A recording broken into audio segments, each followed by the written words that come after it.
大家好，我是懒妹儿。春天到了，新鲜的茨菇上市了。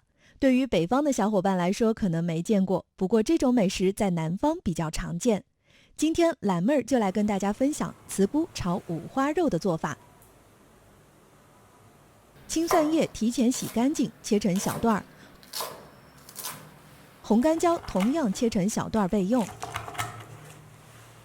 选一块五花肉，用水洗干净，切成小段之后再改刀切成薄片。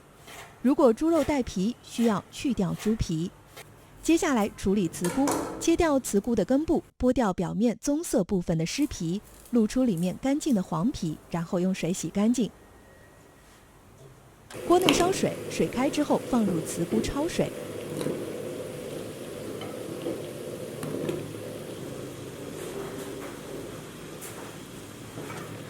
焯上半分钟就可以捞出来了，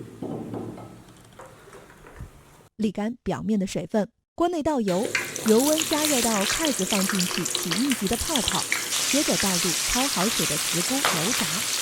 在油炸的过程中，记得给茨菇多翻面哦。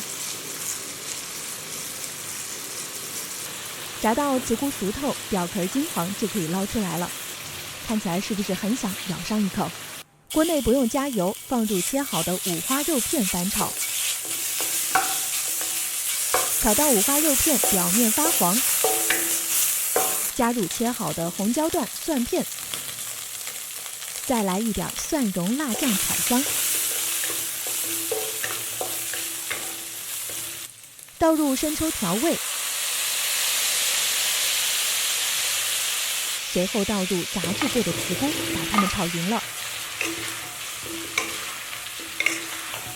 最后撒上切好的青蒜段炒匀，有力气的也可以颠下锅，看我颠的怎么样呢？欢迎评论区告诉我。